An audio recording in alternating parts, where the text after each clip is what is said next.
Have you ever seen online ads or promotions for virtual ceremonies and wondered how on earth does that work?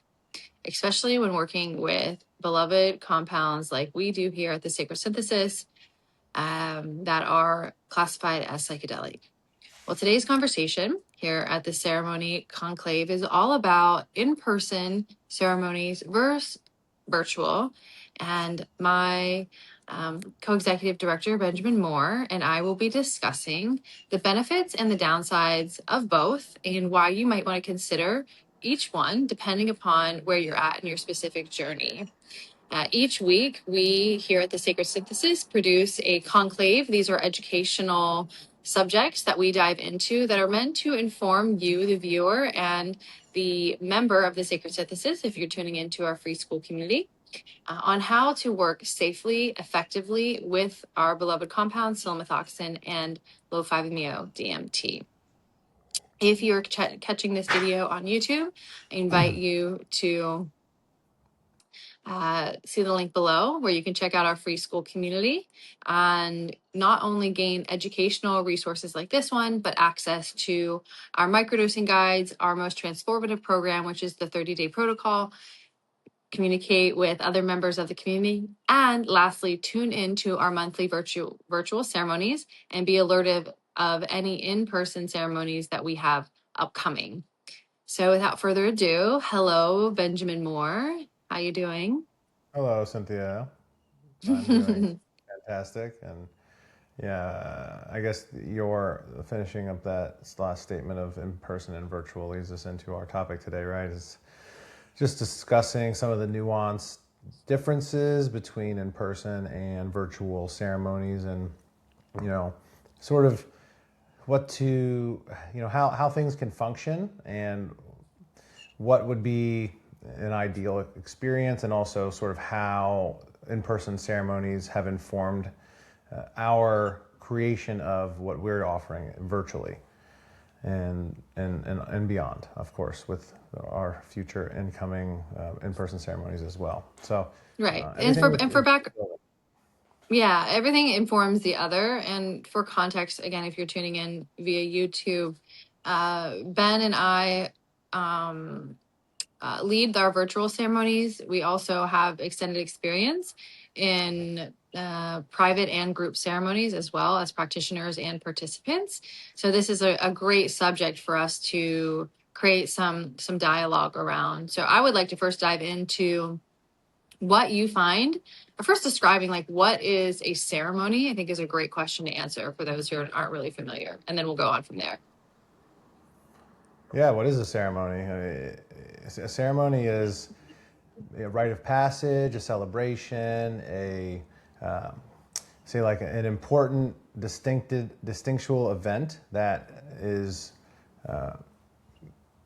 for a specific purpose. And in the case of what our conversation is, medicine ceremony or sacrament ceremony. So, what we're talking about is how and why we are working with these sacraments in a ceremonial setting. And in contrast to a laboratory setting, a medical setting, or just in a recreational setting, i.e., at an event. So, the ceremony to me really highlights the transformational potential of what these substances or compounds are, but it's not always the intention, right? Some people's intentions may be different. So the ceremony itself is more like a container by which we can come together and commune with what we're looking to do with whatever the medicines are. Mm-hmm. Yeah, I think that's a really great way to describe and differentiate between other uses that people have of psychedelic compounds versus what we're discussing here today. So, from your experience, what are the beautiful upsides of working or coming into the container that is an in-person ceremony? Yeah, so an in-person ceremony really, I guess we can sort of speak a little about like an individual, a solo ceremony, but that's not necessarily the topic here. So I think, I think it's important for us to talk about this maybe as a group ceremony. And the invitation around a group ceremony is to be present, vulnerable, and seen.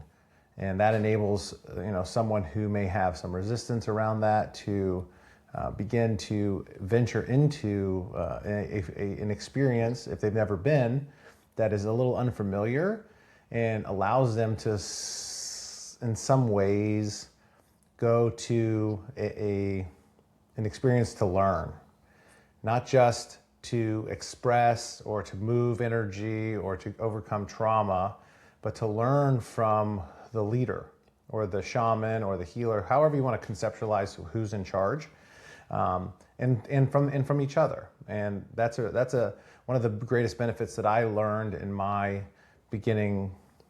the beginning of my journey. I was doing a lot of solo ceremonies by myself, really learning about my own psyche, my energy, my connection to spirit, etc.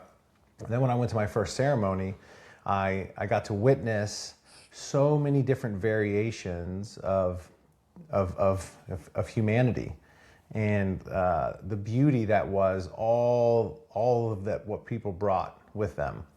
And in that witnessing, I felt such a catharsis of being seen myself and having that opportunity to really expand, right? Because what I've come to learn in these different ceremonial experiences, that we can expand our consciousness, and with ourselves, we can expand our consciousness a great deal. But much of our experience here on earth is to be a human. And so can we expand our humanness? And so these group ceremonies gave me an opportunity to really dive into what that meant. And I learned so much, which I've now brought with me to myself to learn and to integrate with my own personal ceremony. So now when I do my own private ceremonies with myself, there's a lot of information came from group settings and how to work with energy and how to work with other people that helped me become more resilient and get to actually go deeper with myself. Mm-hmm. Yeah, I think that's a really cool way of describing your own experience. And if I may build on that, one of the benefits of in person, of course, communion with others, you have hand holding typically there of people who are not just the facilitator. Sometimes there's helpers there, and you have each other as participants to kind of like lean into, and also in person, like connect and engage with the experience, the energetics, in a way that we as beings in these bodies truly can relate to and feel, because we're right next to each other. One of the challenges, are you ready to pivot into more challenges? Yeah, I always like challenges. Okay.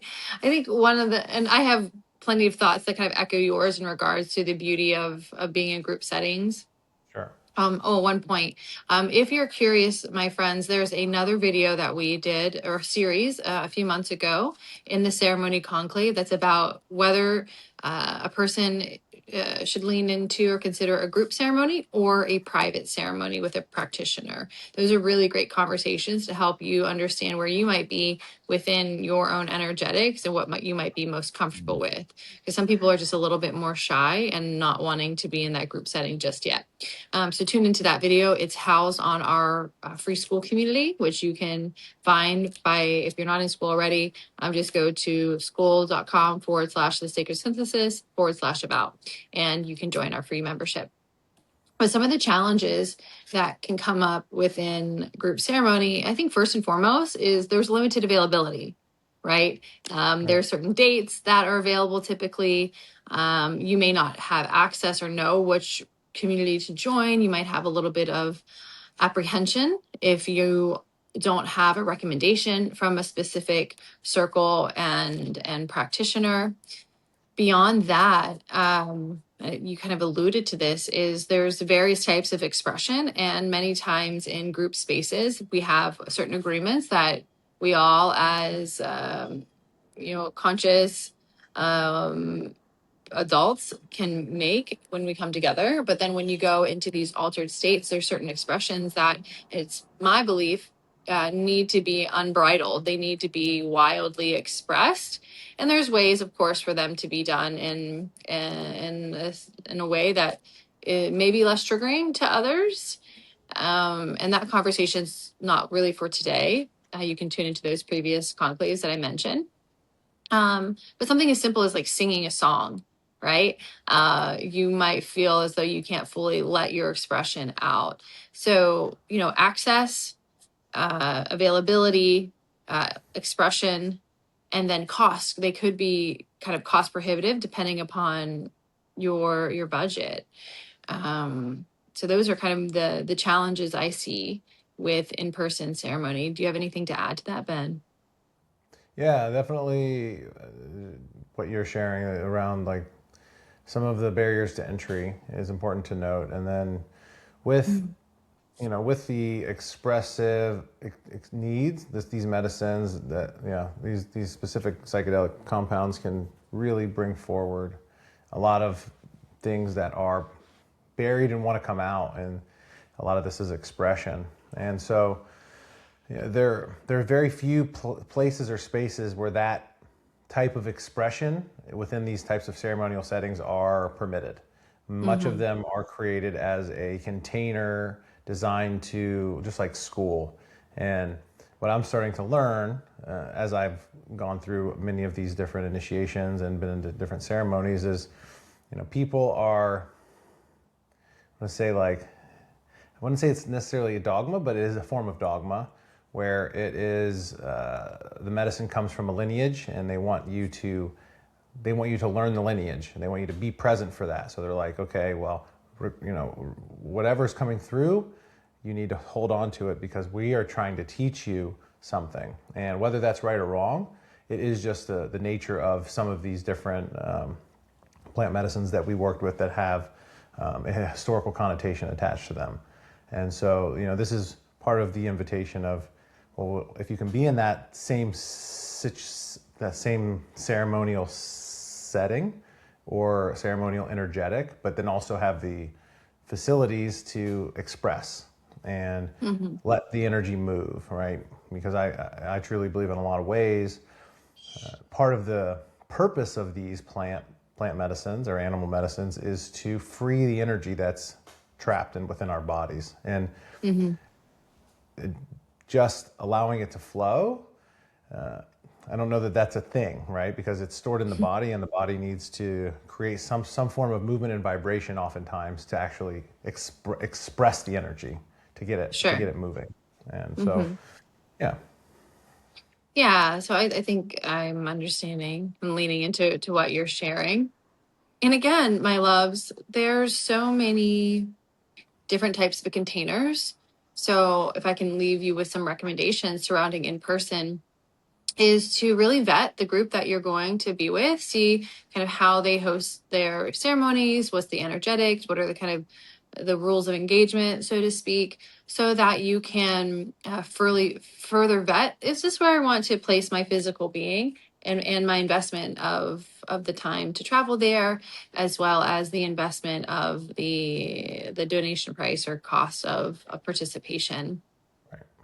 And I think that's a really interesting transition for us to talk about what we are really devoted to here at the Sacred Synthesis. And each month we host a virtual ceremony working with our low 5 MEO sacrament or Psilomethoxin in the coyote cacao. And what this enables us to do as a community is come together and connect energetically and in time-space reality of the physical present moment when we're filming or broadcasting live, for us all to join in from the comforts of our own containers, our own at-home altars, with our creature comforts, in the familiarity of being at home, not making that investment of whatever it might be to travel somewhere.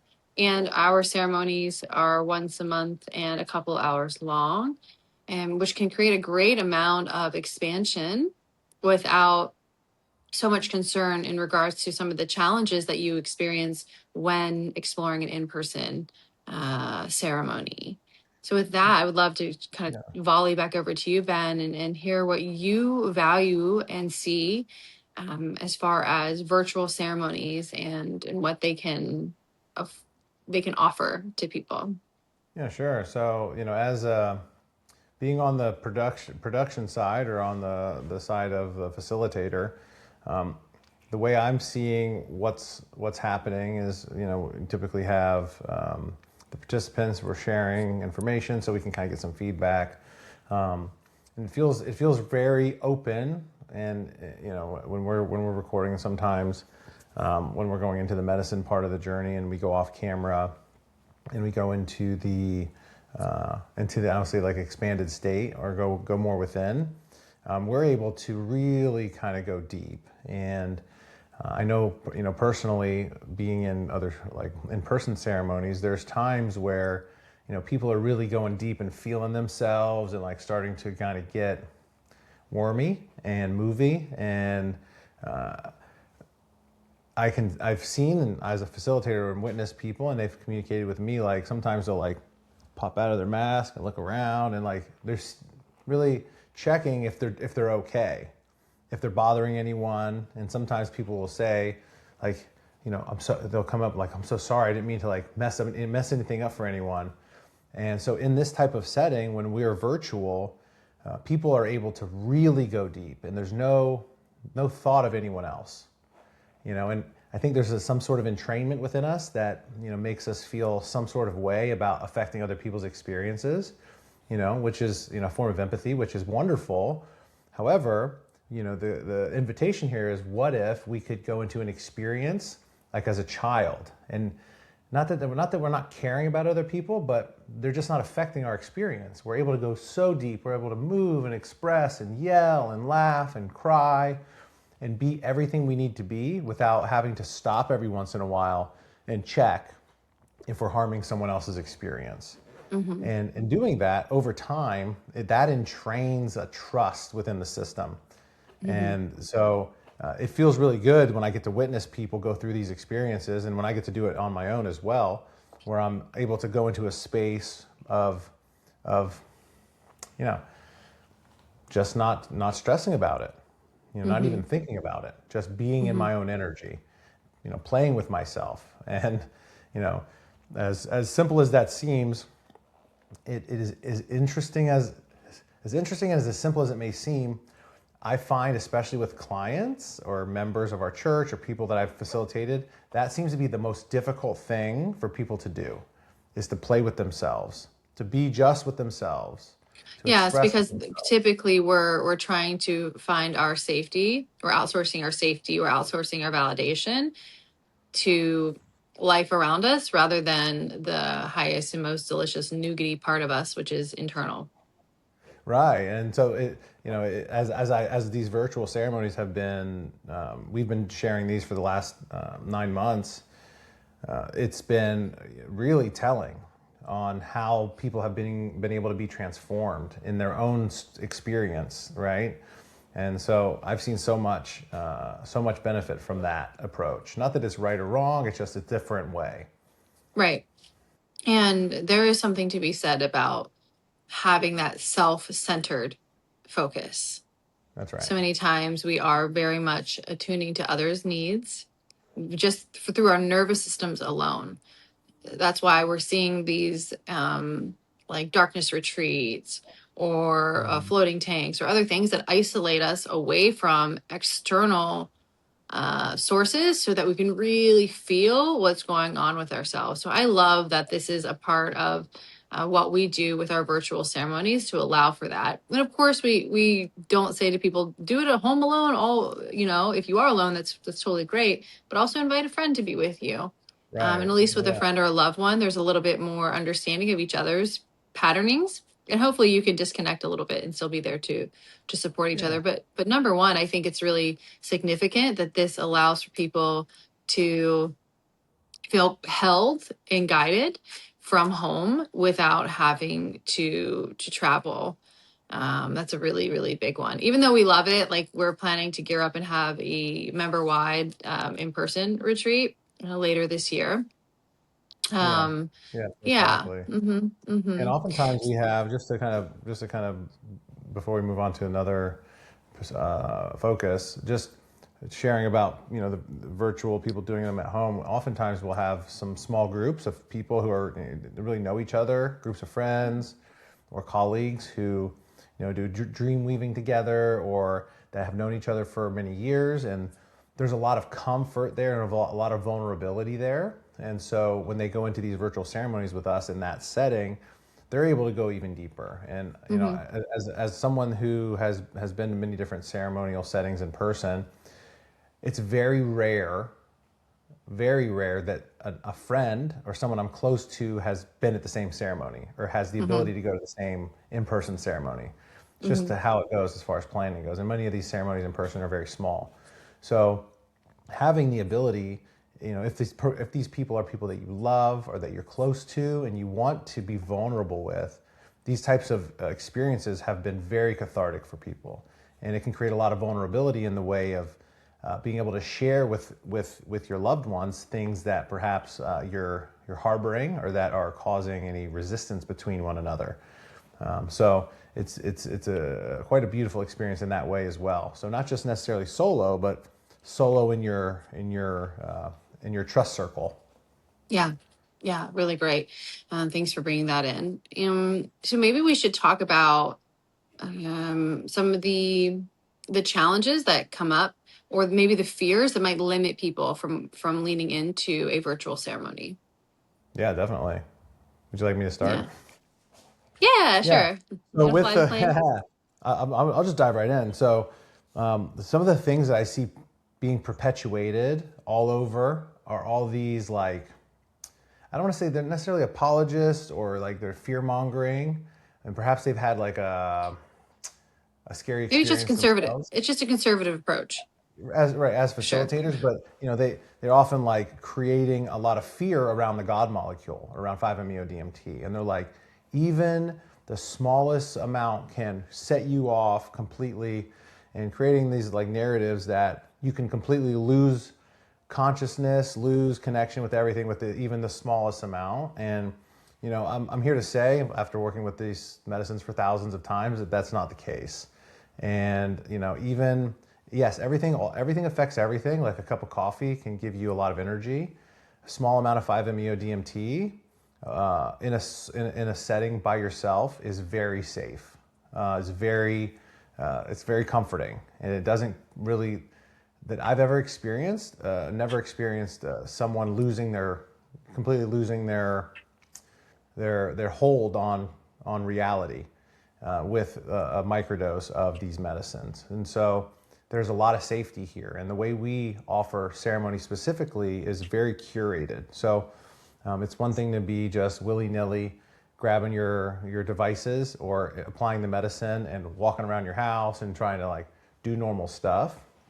But in a ceremonial setting, when you have thought about the environment, you have created safety for yourself, you have informed someone that you're going to be going on a journey or part of a community that has some support structure in place, you're able to put down the resistance and just allow yourself to be comforted and be comfortable in the space, right? Pillows, blankets, towels, like all the things that are necessary to create support for yourself are in place. And so when you go into these states, we are moving through different practices before the medicine is applied to get your body prepared, to get your energy body prepared, and get your spirit body ready to receive.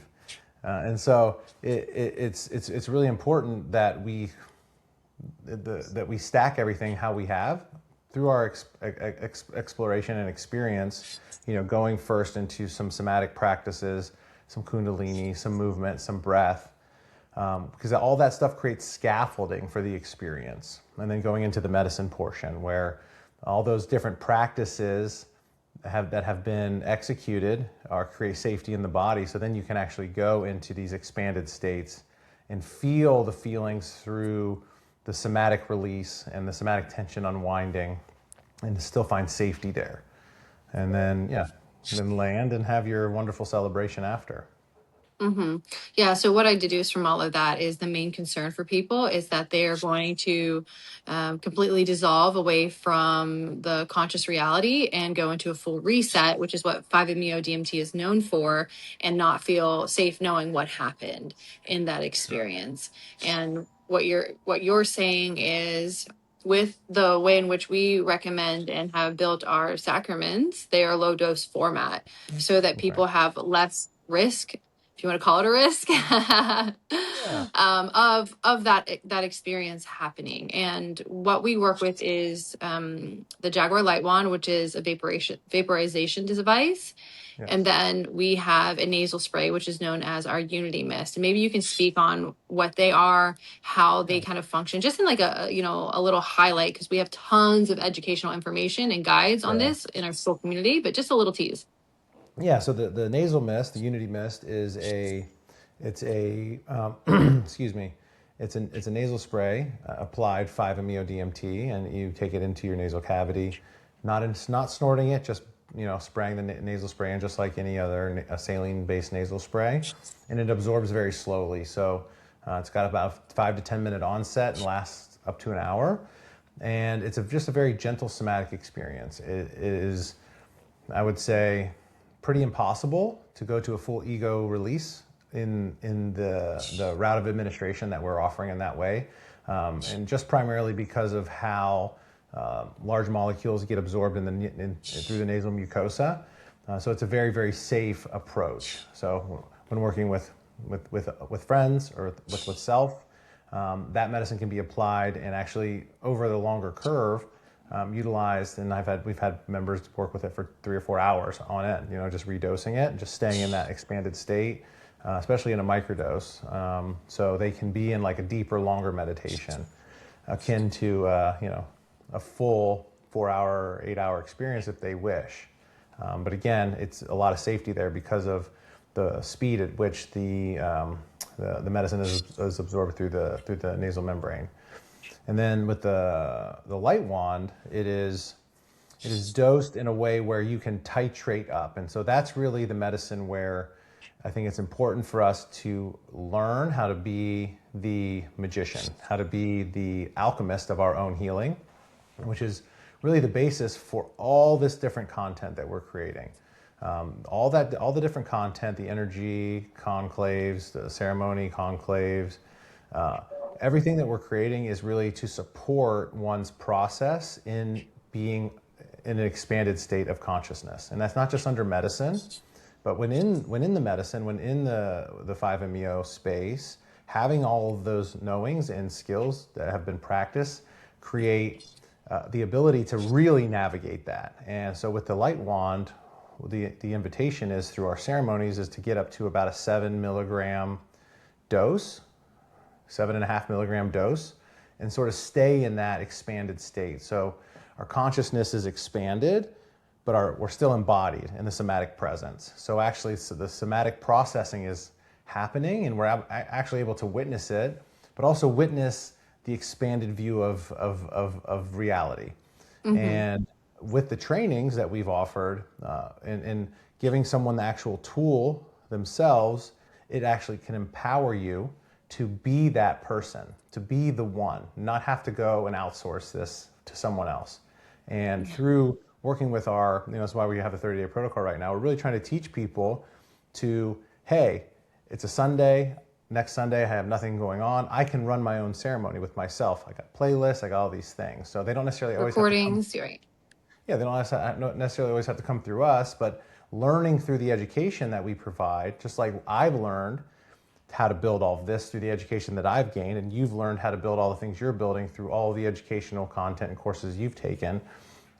We're all trying to do this, teach people to kind of move themselves along to continue to go up the staircase of heaven and fully be actualized in that space. So these different approaches, especially with the light wand, offer that invitation where you can titrate yourself and then feel safe in that Right. space.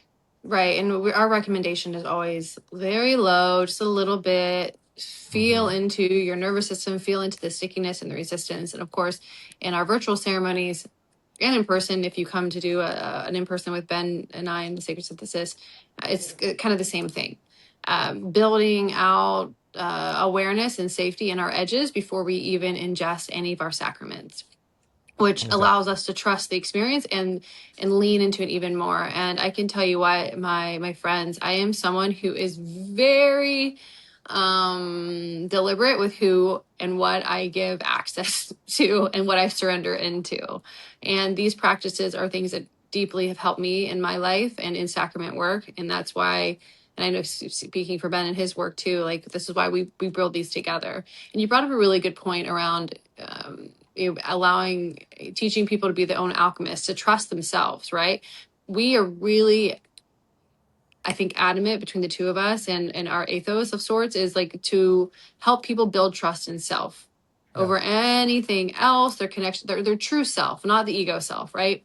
And with that, though, there is, I would say, one of the challenges that people might experience is like, oh, I want to be in the energy of other people. And what I think is, obviously we're not physically, like there's not someone on the bed next to us and mat next to us potentially if we're at home alone doing a virtual ceremony, but there still is this community aspect in which the preparation calls that we have, the conversations that we have in ceremony, there's always like the check-in, as well as integration. And where we really thrive is everyone coming into our Skool community and sharing their experiences there, getting loving support, the cheerleading. And I would be lying if I said that I think virtual can forever and always replace in person. I don't believe that, but I do think that since the last 5 years or so, we've really seen how community can develop, growth and expansion can happen, and through the virtual space, and we can feel the energetic, like kind of like quantum healing that occurs remotely. And as an energy practitioner and healer, I learned many years ago how to do energy work from a distance. And I used to think, how is that possible? How can that happen? But we really can lean into the knowing and awareness and the energetic holding that happens in a virtual community. So are there any other challenges that you've heard, Ben, or resistances that or questions people might have in regards to virtual ceremony?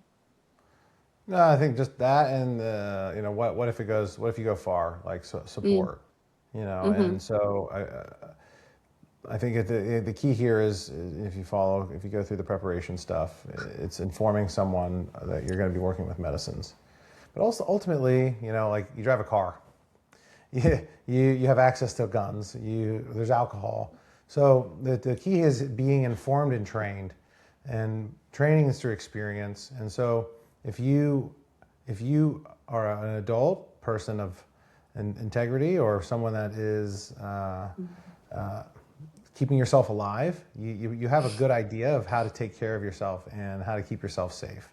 Right. And And that's what we share as well, our preparation information of preparing your exactly space. And again, we have more educational resources on how to prepare your own ceremony, so much, yeah. not just like the energetics or like the pretty stuff, but how to bring the right types of items available should you need to purge, That's right. or have what we classify as a less than savory physical response, um, but how to hold that with reverence and how to just be prepared.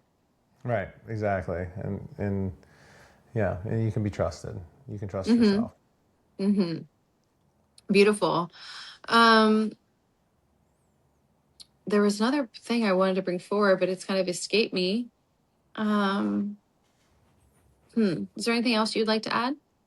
Uh, no, not specifically. I think the important topics have been covered. I'm just wanting to just continue to reassure people that our purpose is to really inform and educate, so that they can be the healers of their own, or the leaders of their own healing. Yeah, Yeah. there's not always going to be, as you shared earlier, there's not always going to be a ceremony. There's not always going to Mm-hmm. be a retreat, you know, or maybe you can't wait 6 months or 12 months, or maybe you can't afford it.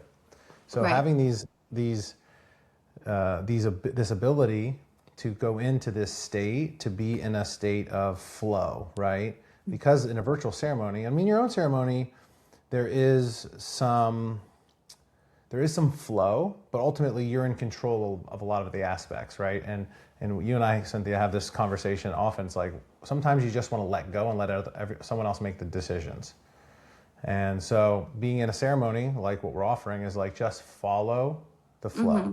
Get in the Right. river, and we'll lead you to the end. You can trust, and then you can trust what you're expressing through that experience, right? You don't Right. necessarily, and you don't have to say, okay, what do I do next? Just follow the instructions, and wow, it can feel Mm-hmm. so liberating to be in that state of surrender. And on the other side, you have the wisdom, and now you can be in control. You can, regain some of those control mechanisms for yourself to go forward. So I think it's really Right. important that what we're offering here is that frame for people. And Yeah. I really love as I can envision someone else receiving, just like I did along my path. I'm not mimicking anything I've experienced, but I'm taking some of the wisdom, going like, oh wow, that really worked. I really love that approach, Mm-hmm. and and folding it into what I'm offering and what we're offering people here. Yeah. Yeah. So the closing perspective I'd like to offer is in-person ceremonies are magical, wonderful, so special. Highly recommend them. Yep. And virtual ceremonies are magical, wonderful, highly transformative, and I highly recommend them. Yes, exactly. Wonderful. Mm-hmm. Yeah, Yeah, it's all and great. It's all great. yeah, yeah. So if you all want to join us every month, we host a virtual ceremony that you can tune into via our free Skool Community. It is available to all members during the live broadcast. And then if you are an upgraded member within our premium membership or a VIP membership, you have access to all of our ceremonies, the entire catalog of them that we've produced in the last almost year. In addition, there's even more educational information. Ben had referenced the 30-day protocol, which is our tool, our most impactful program right now for transformation, which has an undertone of 2 different ceremonies in that 5 ceremony experience that you have, that you are encouraged to create your own ceremonial experience, or you can follow along to the guided ceremonies that we've produced. So would love to invite you guys to come check out our free Skool Community. If you're tuning into this from YouTube, if you're in Skool already, hello, we love you. Please let us know what you're experiencing, what you'd like to see more of, and try upgrading into premium or VIP so you can access all the different ceremonies and trainings and things that we have made available for you all. That's So right. with that, yeah, Ben, do you have anything you would like to add before we close? No, I don't. Nothing major. Maybe I'll just add that you're worth it. You're worth Mm, it. If it's uncomfortable, just like being in the gym. Sometimes when you're lifting weights, it's like, wow, this is hard. But you're going to go back mm-hmm. to the gym and do it again because it's worth it. And so Right. if that is a perspective you can hold, you're worth it as a person. When something's hard, when it's difficult, when you're like, ooh, I don't know, make time for yourself. I guess I'm just speaking to whoever's consuming this directly. Like, make time for yourself.